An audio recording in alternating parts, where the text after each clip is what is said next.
If you sat around a table and you said, right, what we need to do is we need to find some way of getting young people to see the world the way we want them to see it, so that by the time they become adults, they are completely following the reality we want them to believe in. Someone might say, well, they might not have it like, but you know the ideal thing?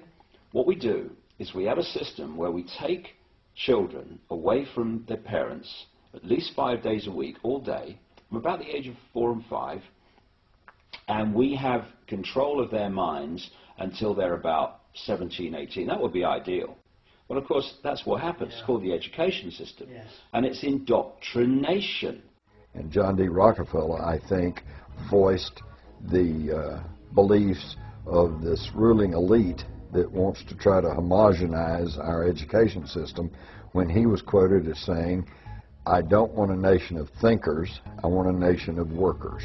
So I think the education system is not only pushing people into a socialized version of government, but also dumbing the individual down to the point to where he'll be a good worker in the factory, or he'll be a good worker in Silicon Valley. He may know a lot about but he is not going to have a classic education that would allow him to take all of the facets of the culture and the society and put it together and really form an intelligent opinion as to what's really going on and what might be in the best interest of the individual.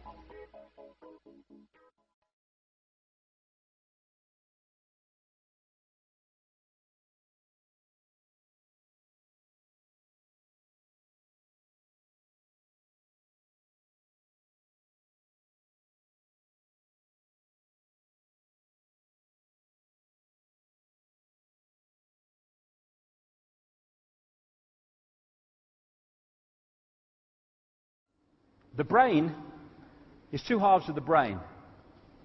There's the right brain and there's the left brain, and they have very, very different roles to play, especially in personality. Between them is this bridge called the corpus callosum, which bridges the information, again, information between the two. Now, this is another picture that Neil Haig did for me recently. Symbolically looking at what the right brain and the left brain do. The right brain is out there. It's creativity. It's inspiration. It's the maverick. It's the connection to all that is. It's the greater awareness. And the left brain is about structure. It sees things in parts, not as wholes. It wants things to be structured. It's about language. And it's about organization in a physical way. It's about being what we call, though often that's not what it is, rational thinking. And both sides of the brain are necessary. If you get a right brain person, we've all met them, they're fantastically creative, but they're out on another cloud. There's nothing going on down here. But you get a really imprisoned left brain person, they can't see the connections with anything. They're here. Boom, boom. And this is the target.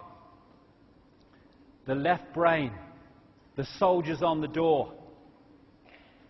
This is a key to understanding this conspiracy.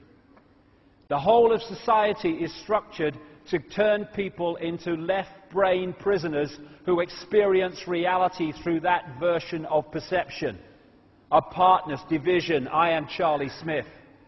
I must jump over everybody. To succeed, I must be a success. People must say you're successful. That's my identity, that's my sense of self. And so what they do, I mean, look at the system.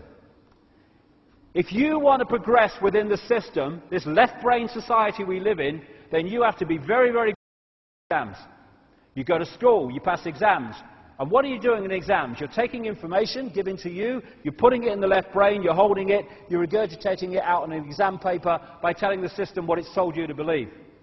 If you're very good at that, you go to university. If you're really good at that, you go to Oxford University or Cambridge or Yale or somewhere, unless you've got a few quid, in which case you go anyway, like George Bush. Anyway. And then you choose your speciality. If you're very, very good at university at passing exams, boom, boom, boom, boom, boom, boom, then you get great degrees, and then you get your speciality, and you go into being a doctor or being a scientist and being even a politician, all these people. And therefore, all these people that are in the positions of power within the institutions that control and dictate the reality and direction of society are all, by the time they get there, fully paid up prisoners of the left-sodding brain. That's why scientists can't hit most of the mainstream ones, because they're so in ear. How can they understand concepts of reality in ear? They can't. That's rubbish. I can't see it, taste it, hear it, or feel it, so it can't exist. But it does. No, it can't exist. And I'm a scientist. I'm clever. And so, if you look at society, you'll see more as the months go on. You are looking at a society designed to put the centuries across the entrance to that. We become prisoners, and that prison is the prison of the left brain. That's what it is, essentially.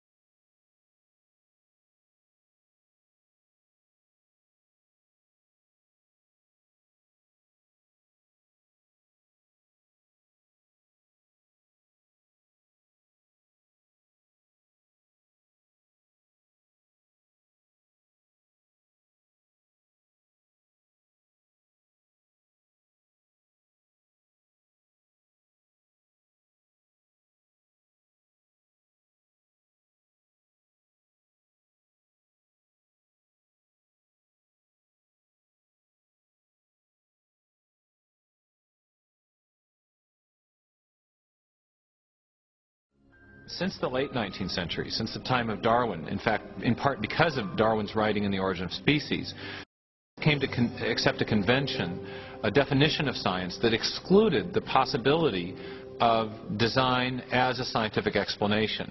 And that convention has a name. It's called methodological naturalism. And it just means that if you're going to be scientific, you must limit yourself to explanations that invoke only natural causes. You can't invoke intelligence as a cause.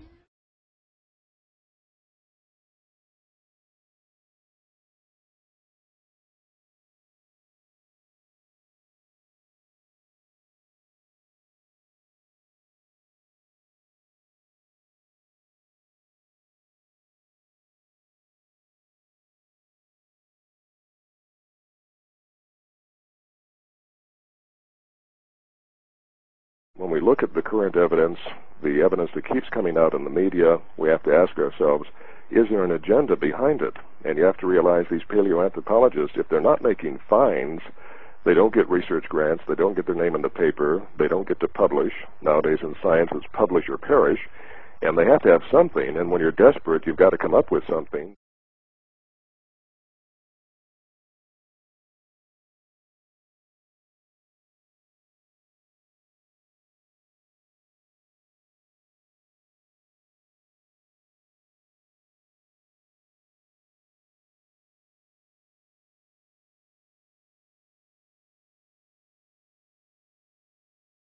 Evolution is presented to grown-ups and taught to the very young as a fact that has been verified and demonstrated for so long that it is a waste of time and even ridiculous to question it.